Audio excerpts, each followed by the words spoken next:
First news that I want to report about today is this one from RIA Novosti, that air defense systems on duty intercepted 71 drones that were launched by Kyiv regime with assistance of NATO to strike deep into Russian territory. When it comes to specifics, 24 drones were intercepted over the Rostov region, 16 drones over the Moscow region, including 13 that was directed towards the capital itself. 11 drones were intercepted over the Bryansk region, 10 over the Kaluga region, 3 over Kursk, 2 each over Areola, Tula, and Lipetsk regions, 1 over the Krasnodar region. So quite a vast geography of these long-range strikes from Western-backed terrorist regime of Zelensky and its NATO allies. Vast majority of drones, as it is usually their case, are intercepted, but unfortunately, time to time, some of the drones are managing to bypass air defense systems and cause casualties and damage. When it comes to activization of Kyiv regime and NATO in terms of strikes on Moscow, probably you noticed it, isn't it? Well, I'm connecting this activization to reports in the Western media initially, and then media worldwide began talk about it, that during the last conversation between Trump and Zelensky, Trump allegedly demanded from Kyiv regime to begin strikes on Moscow and St. Petersburg, and maybe it's a coincidence, maybe not. Washington itself or White House itself denied these claims in the media, but we clearly see activization of Kyiv regime in terms of attacking capital of the Russian Federation, Moscow, and also there was an attempt to strike on St. Petersburg 2 days ago. I reported about it. And to repel these attacks, by the way, it's not just air defense systems that are engaged with their aerial targets, but also Russia actively deploys helicopters for this purpose. And let me show you, for example, a couple of videos about work of Russian attack helicopters. Based on sound in this video, I guess it's a key alligators. Let's watch it again. Because these attack helicopters, PA-52s or Mi-28s, are equipped with air-to-air, not just air-to-surface, but also air-to-air missiles, and they are quite effective to neutralize aerial targets, not just with the missiles, but also with the gun, on-board guns, right? After all, these helicopters, attack helicopters, called their helicopter gunships for a reason. And this is another video, by the way. There is a moment when helicopter launched a missile. And let's watch it again. So missile is launched and another drone intercepted. According to reports, this was the Moscow region, by the way, where these 2 short clips were filmed. So yes, that's daily routine nowadays. And as I said, it's not just the Russian air defense systems, best in the world, clearly best in the world, but also helicopters, army aviation that is engaged in neutralizing aerial targets. One should expect further increase in attempts from Kyiv regime and NATO when it comes to these long-range drone launches towards Moscow and potentially towards St. Petersburg. St. Petersburg is more difficult for NATO and the Kyiv regime because drones have to fly quite a long range, isn't it, from Kyiv-controlled territory up to St. Petersburg, although speculations never stopped on the internet, by the way, that whenever there is a drone attacks on Leningrad region or St. Petersburg, these drones are launched from the Baltic states or from Finland.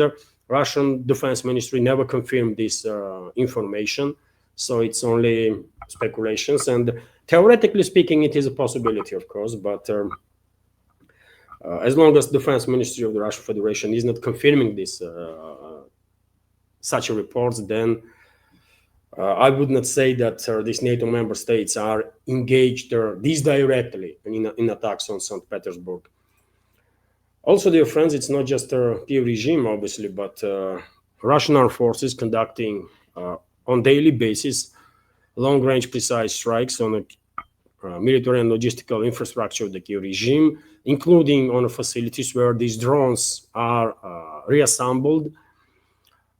Right, drones that usually are produced in the West, by the way, then shipped to Kiev regime in parts, and then Kiev regime is usually reassembling it on its controlled territory. So Russian armed forces literally on daily basis conducting attacks, long-range precise attacks on facilities of military-industrial complex that are working in this direction to reassemble these drones. So in some cases, maybe even to build some domestic drones for long-range strikes. Also, obviously, military infrastructure and logistical infrastructure is targeted big time. And we had this report, for example, this morning that military and logistics infrastructure of the Western-backed terrorist regime of Zelensky was targeted by Russian armed forces with the drones and missiles in Dnipropetrovsk, Pavlograd, Odessa, Shoska, Poltava, Zhytomyr, and several other directions. And right before I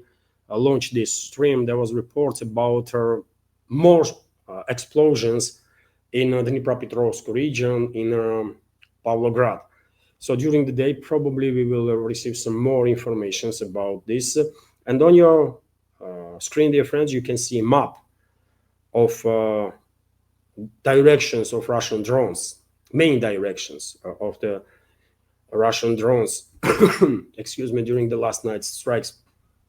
Also interesting news from TASS news agency that probably will surprise anybody who is the first time on my channel or first time in watching any content on alternative media.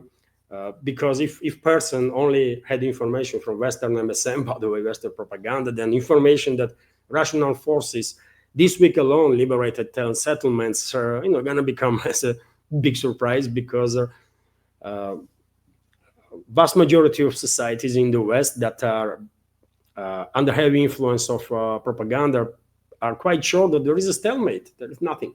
No movements on the front line. They constantly hear this word, stalemate, stalemate, stalemate. While this is a lie, by the way. Russian troops improving their positions literally on daily basis and every single day, with very rare occasions, with very rare exceptions, we are receiving reports about liberation of number of settlements in different directions. And this week alone, which is not yet ended, isn't it? Today is a Saturday, so today and tomorrow probably more settlements will be liberated, but 10 already was liberated. Let me give you some details on that. So the Russian armed forces liberated 10 settlements in the special military operations zone over the past week. I mean, week is not past yet, it's a Saturday, so today, tomorrow, more settlements will be liberated, have no doubts about it. But when it comes to these 10 settlements, the North Group, for example, liberated Tiktyarne in the Kharkov region. Yug Group, Yug is a South Group, by the way, of the Russian group of forces, liberated Petrovka in the DPR. Center Group liberated Nikolaevka, Mayak, and Popov Yar in the DPR. Vostok, which is East Group, liberated settlement Karl Marx, Voskresenka, Novoakhatska in the DPR, and Malinovka in the Zaporozhye region. And Dnipro Group liberated Kamenskaya in the Zaporozhye region. As I said, dear friends, today, tomorrow, we should expect reports about more settlements being liberated. Clearly, Russian troops improving positions on a daily basis. And I said many times before, it's only a matter of time, when we will see gradual collapse of Kiev regime's defense lines in a domino effect style. Because only so much pressure Kiev regime's forces can withstand. They are very close to breaking point. My personal opinion, and dear friends, because I'm no military expert, let's take my predictions on military subjects with a pinch of salt or mountain of salt, because yet again, I never pretended to be a military expert, isn't it? I'm just sharing my takes, my reading of the big picture. Also interesting news, dear friends, that while Russian troops are improving positions on daily basis, Washington Post come up with their article according to which US President Donald Trump demanded from Kiev regime offensive operations to begin by Kiev regime's forces. This information, if true, by the way, I mean, nowadays Western MSM is in a place where barely anybody can have 100% guarantees that reports are correct, right? We should take any report from Western MSM with a pinch of salt. But nevertheless, if true, then in that case, Washington Post is saying that Trump demanded the Kiev regime to begin offensive operations because allegedly Trump thinks that with their constant defense, Kiev regime wouldn't be able to achieve any success. And this information, by the way, clearly demonstrates how delusional Trump is, isn't it? How poorly informed and how delusional Trump is. I mean, to demand from Kiev regime offensive, at least sectoral scale offensive operations, I mean, really? With what? With what? I don't know. Ask Trump, by the way. Maybe he knows better military matters, although I have some doubts about that too. And it's not just me, by the way. We have a comment on this claim in the Washington Post from Ukrainian MP. The rather commented on Trump's advice to their Ukrainian armed forces to go on offensive. This is report on RIA Novosti. So Ukrainian Verkhovna Radovich's parliament, by the way, deputy Artyom Dmitriuk, who left the country, called the proposal of US President Donald Trump to send their Ukrainian armed forces on their offensive and explosive idea, comparing it to a proposal to jump headfirst from the 9th floor.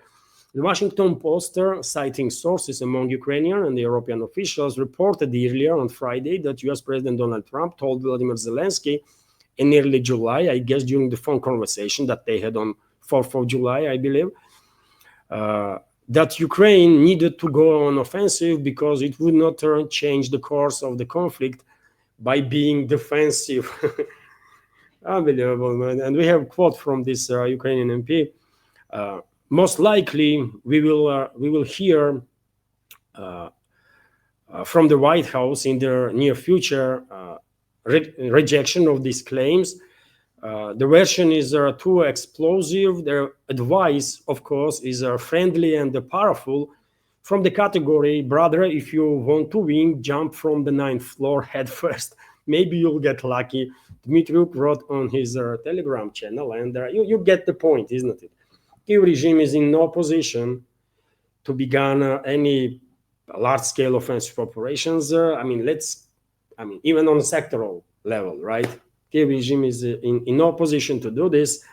Of course, due to forceful mobilization, Zelensky and his criminal associates may accumulate 10, 20, 30, 40, maybe 50,000 troops as a sort of reserves. And I guess they are doing this.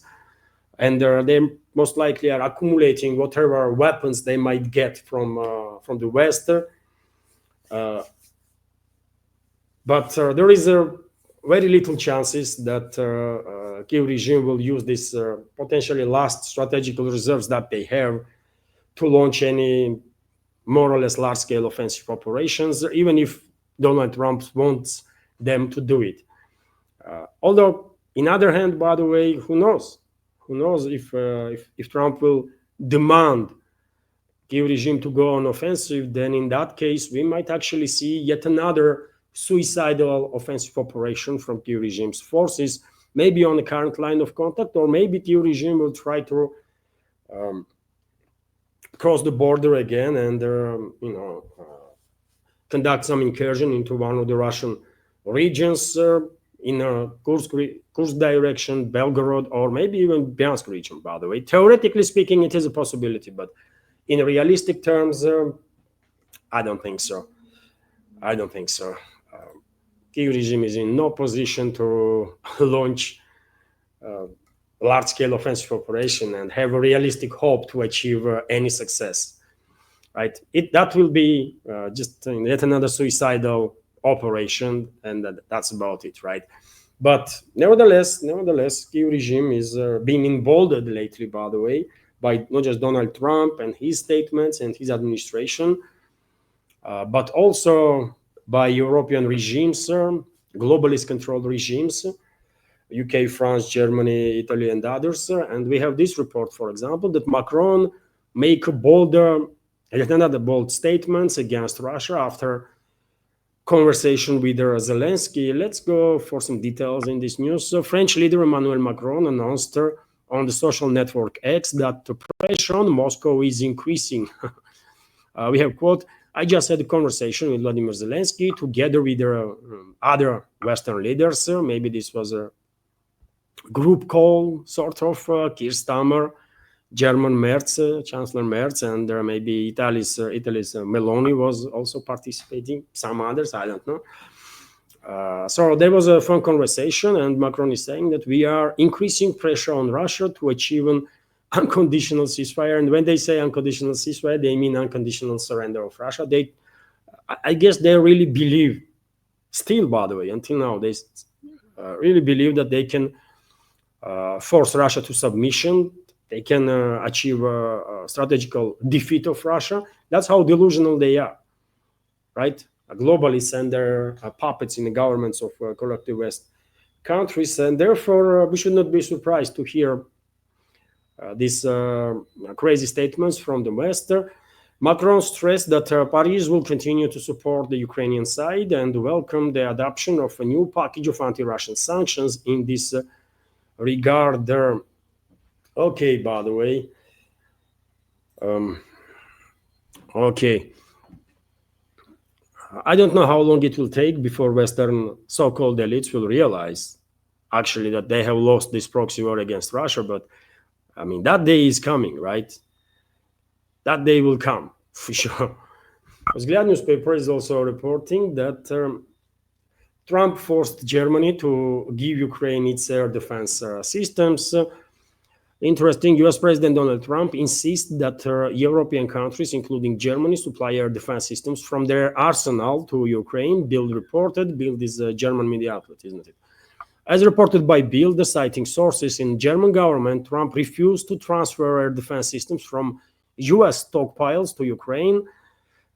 Instead, Trump demanded that European countries, primarily Germany, send weapons to Kiev from their own arsenal. So Trump basically is demanding Germany to continue its demilitarization. And Berlin is in no position to refuse. It's an occupied country, isn't it? Many people worldwide maybe, don't paying much attention to this topic, but Germany is an occupied country, by the way, and German political class, German ruling class, by the way, is controlled, first of all, by US and by UK, occupiers, right? And both countries have a military presence in Germany. It's an occupied country. That's why I always say that German so-called government is not really representative of the German people or the will of the German people. German government traditionally, since the end of Second World War, in case of West Germany and then United Germany, this so-called government there is representing will of Washington and London. That was the case before. It is the case now and will be case at least in foreseeable future, because I don't think German public is in a position to reclaim their own country. People are waking up for sure, and Alternative for Germany Party and some other political organizations are gaining momentum, but they are nowhere near a real power, for now at least. And there is a quite a possibility that they would not be able to get to a position of decision making anyways, despite the increased public support, right? So government of Germany represents London and Washington, and not surprisingly, they are demilitarizing themselves, demilitarizing Germany, which is a great news for Poland, by the way, which is great news for Poland because Polish elites, and I guess some experts at least in Germany do understand that once Poland will reclaim some 70% of Western Ukraine, and this is going to happen, by the way, some 70% of Western Ukraine that used to be part of Poland before Second World War, then questions will rise in Germany about territories, German territories that was given to Poland after Second World War as a compensation for losing Eastern territories, right? And me personally, I'm 100% convinced that give it 10, 15 years, and Poland and Germany, maybe with their allies, gonna end up in a military confrontation. And therefore, the militarization of Germany and weakening of Germany is definitely good news for Poland and its main allies, which is London and Washington, by the way. We should keep that in mind too, right? Let's continue with some more news. And press spokesman of the Russian president commented on extremely aggressive and irresponsible statements from U.S. general that was threatening to obliterate Kaliningrad region of the Russian Federation. Let me give you some quotes from Peskov. So Presidential Press Secretary Dmitry Peskov called the statements by NATO Ground Forces Commander U.S. General Christopher Donahue about the Kaliningrad region hostile. So that's the comment, by the way. Press spokesman of the Russian president said that, well, this is a hostile statement from Donahue. I mean, really? And I just remind you, dear friends, that according to Donahue, NATO has already planned to quickly suppress the defensive potential of the Russian forces in Kaliningrad region. According to him, the plans for a line of deterrence on the eastern flank involves strengthening ground capabilities and improving military-industrial cooperation with their alliance. And he said, by the way, that they are ready to obliterate, to delete from face of the earth, basically, Kaliningrad region, which was direct threat that they will kill hundreds of thousands of Russian citizens there. That's what annihilation or means, right? That's what statement that they're gonna, delete from face of the earth that region means. These freaking fascists, man. But we have a comment from Peskov. This is yet another statement in a series of such hostile, aggressive statements that we now often hear from the representatives of the Defense Department of the European countries and also US, by the way. This Donahue is not European, he's a US general, right? All this forces Russia to take the necessary measures to ensure its own security, he added. And day before, by the way, the new Supreme Allied Commander in Europe, American General Alexis Grinkevich, said that the alliance war with Russia and China could begin in 2027. I mean, these cycles are not joking, by the way. They really are preparing for war with Russia and China that they will provoke, direct war. And maybe in 2027. Maybe in 2027, I don't know. And if there was really, by the way, if there was any time to wake up for Western societies, that time was yesterday, day before yesterday. But better they wake up today at least, or tomorrow if it's not too late, right? Because once missiles start flying, by the way, then game is over, right? And clearly, Western so-called elites are so delusional, and that they really believe that they can actually defeat Russia, they can actually defeat China, they can, they're delusional that they can defeat entire world, by the way, and therefore they're not gonna stop these escalatory processes, right? They will escalate and escalate and escalate until they will finally provoke direct clashes with the potential to annihilate all of humanity, by the way. Is this a serious topic? It is a serious topic. Meanwhile, dear friends, we have this report from Kommersant newspaper that British Times come up with a report that Trump, Putin, and Xi Jinping, leaders of US, Russia, and China, may meet in September in China which is quite something to report. I don't think this is going to happen, but nevertheless, let me give you details. According to publication, the meeting may coincide with the celebration of their 80th anniversary of the end of World War II. Ceremonial military parade is planned for September 3rd on Tiananmen Square in Beijing, where the Chinese and Russian leaders are expected to be present. And yes, in this regard, yes, the Russian president definitely is going to be in Beijing. Statements about it was made quite a number of times before, but I'm not sure U.S. president gonna be there. I don't think so, and therefore,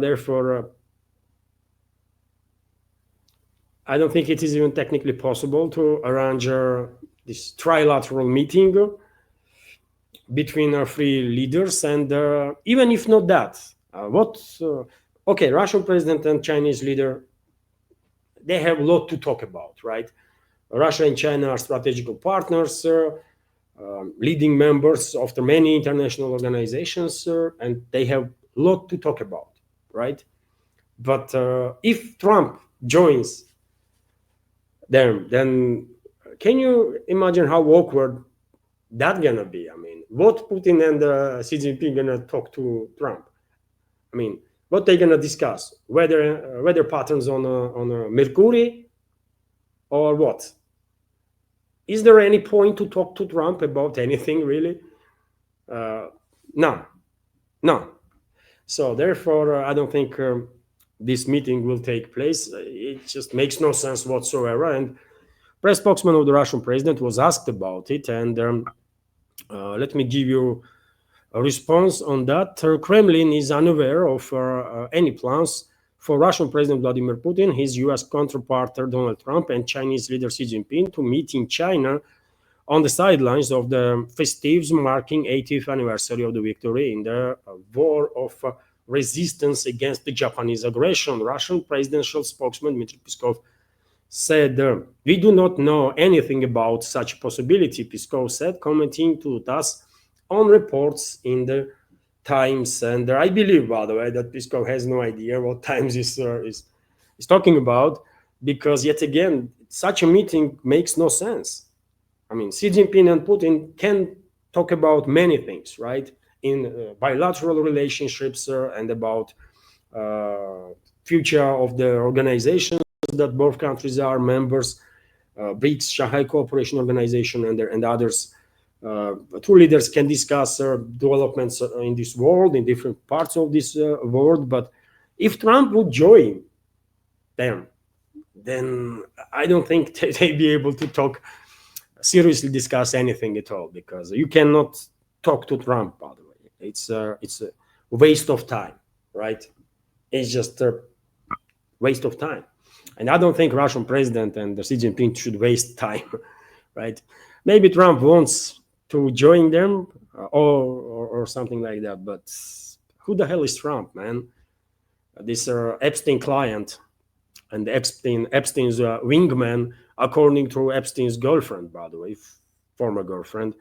Trump was Epstein's wingman. I mean, best body, sort of, right? And yes, he's the president of US, and even though he's like a absolutely despicable individual, leaders of other countries have no option basically to talk to him when there is some events or something that or the meeting between the delegations of two countries. But otherwise, by the way, if not this political protocol, otherwise I'm quite sure neither Russian leader, neither Chinese leader, neither India's leader, by the way, or any other leader, by the way, in a free world, which is a world outside of the collective West, which definitely cannot be called free, by the way.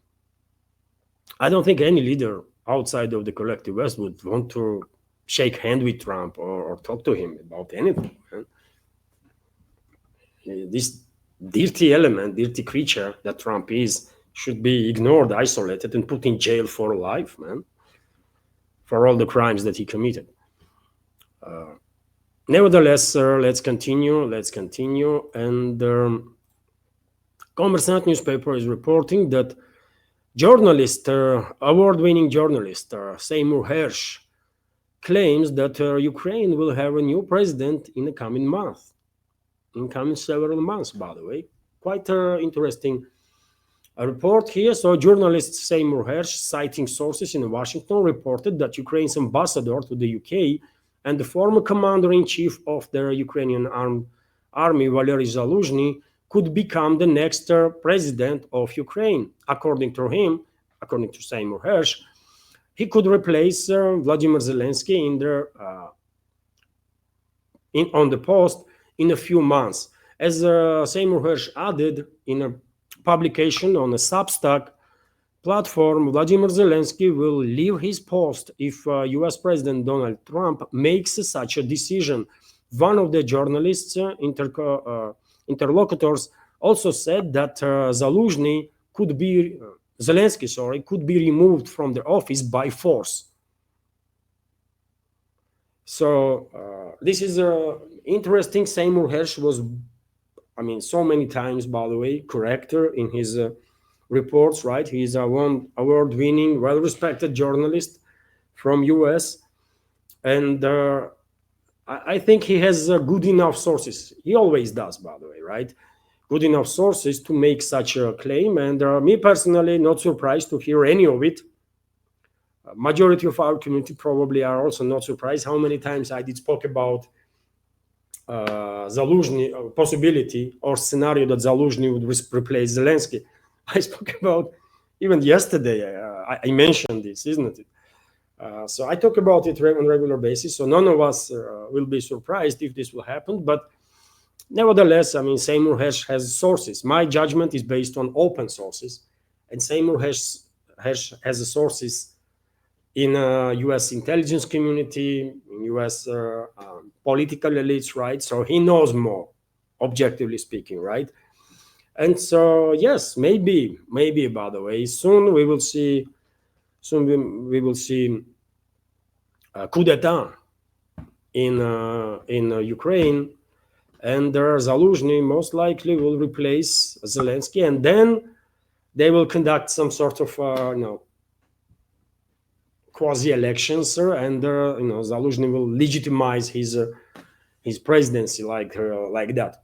I see this such possibility quite realistic, as a quite realistic scenario, especially because earlier we had reports, isn't it, that White House was demanding allegedly from Zelensky not to prolong martial law and the forceful mobilization, but Zelensky did not listen. And I believe yesterday or day before that I reported about it on my Telegram and Twitter X page, state rather in Kyiv controlled territory actually prolonged the martial law and the forceful mobilization, right? Zelensky did not sign up this prolongation yet. I did not see reports on that, but he will, maybe today, maybe tomorrow. But point is that he did not listen to these alleged recommendations from the White House, from the Washington, not to prolong martial law and to begin preparations for elections. And maybe Washington is really upset, sick and tired with Zelensky, and maybe London did persuade Washington to support London's candidacy on the position of next leader of Kyiv regime, which is Zaluzhny. And Zaluzhny, by the way, I was reporting for how long now that Zaluzhny had and still has close ties with British intelligence, British militaries, right? He and his camp had a confrontation, bloody confrontation with Zelensky and his inner circle. People were killed, by the way, while Zaluzhny was in Ukraine. And I think it was London's decision to force Kyiv to appoint Zaluzhny as ambassador into UK, because this way British secret services will have a easier time to secure Zaluzhny. But after these reports, and I'm quite sure Zelensky and his criminal associates are paying close attention to reports from Seymour Hersh, let's say. After this report, who knows, by the way, maybe SBU will try to take out Zaluzhny in London, by the way, and they will try to blame that on Russia. That's a possibility. So British MI6, MI5, and whatever other terrorist organizations are engaged in protection of Zaluzhny, they will probably ramp up their security measures. Hello everyone, I hope you find informative and useful this short clip from main news update, and if so, please click that like button and leave some commentary just about anything. It might help to deal with the algorithm and reach wider audience. And if you like my work in general and want to support to save this media project, you can assist through several ways. You can donate to this project through PayPal platform or Boosty, also with crypto currencies, or you can subscribe to my Patreon page and page on Boosty, where I have quite a lot of extra content on regular basis. All the links are on this video in description box and in the pinned comment. And of course, many thanks to everyone who already helped and continues to support. Thank you.